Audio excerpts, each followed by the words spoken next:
One who deceives will always find those who allow themselves to be deceived. It is better to be feared than loved, if you cannot be both. If an injury has to be done to a man, it should be so severe that his vengeance need not be feared.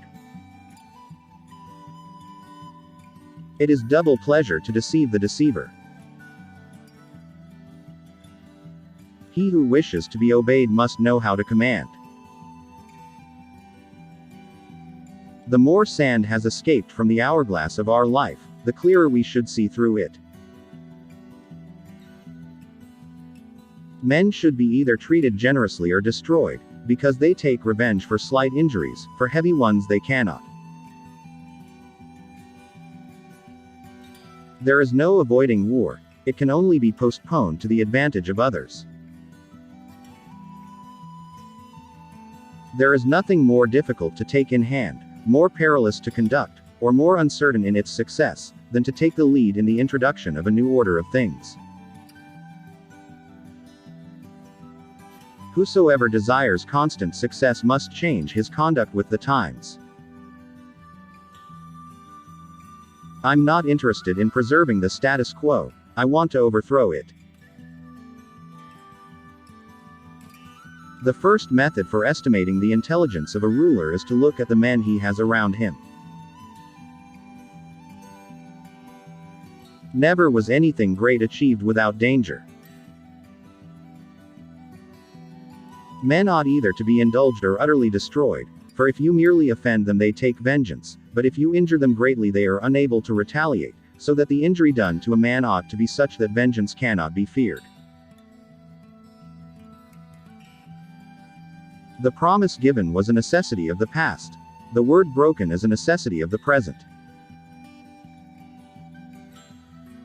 There are three kinds of intelligence.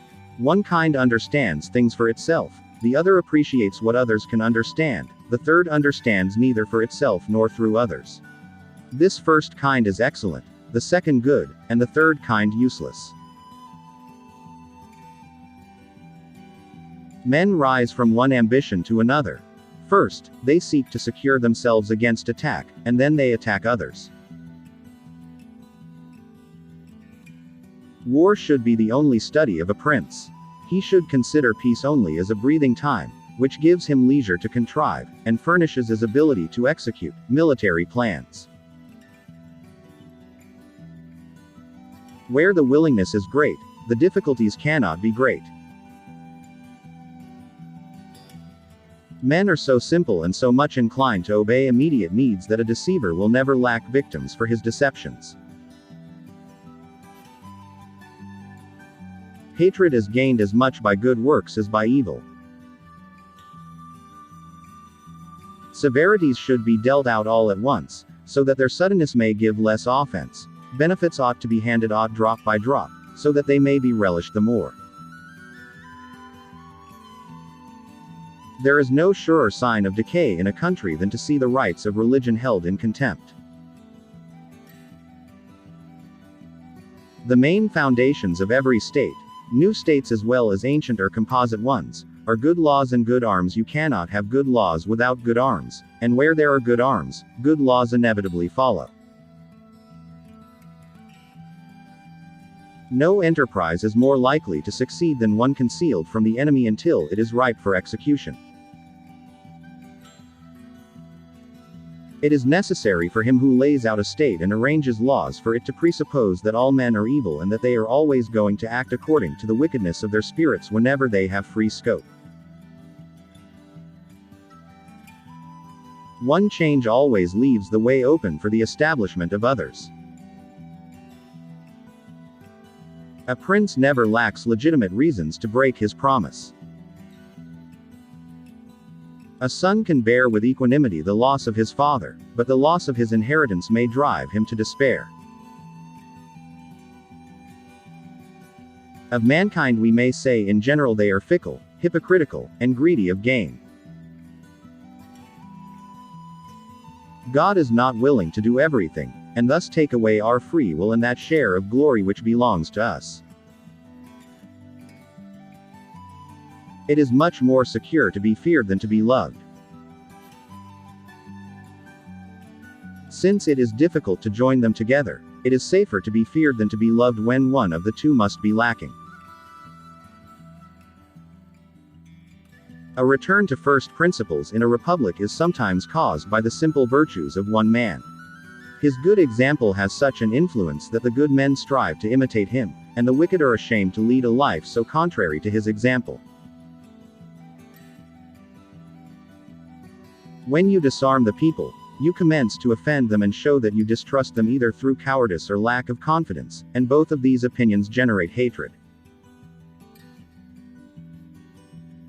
The fact is that a man who wants to act virtuously in every way necessarily comes to grief among so many who are not virtuous. To understand the nature of the people one must be a prince, and to understand the nature of the prince, one must be of the people. Whoever conquers a free town and does not demolish it commits a great error and may expect to be ruined himself. For among other evils caused by being disarmed, it renders you contemptible, which is one of those disgraceful things which a prince must guard against. Tardiness often robs us opportunity, and the dispatch of our forces. The distinction between children and adults, while probably useful for some purposes, is at bottom a specious one, I feel. There are only individual egos, crazy for love. Men are so simple and yield so readily to the desires of the moment that he who will trick will always find another who will suffer to be tricked. The new ruler must determine all the injuries that he will need to inflict. He must inflict them once and for all.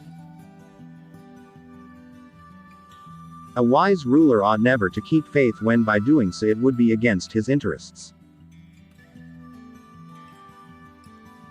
We cannot attribute to fortune or virtue that which is achieved without either. War is just when it is necessary. Arms are permissible when there is no hope except in arms.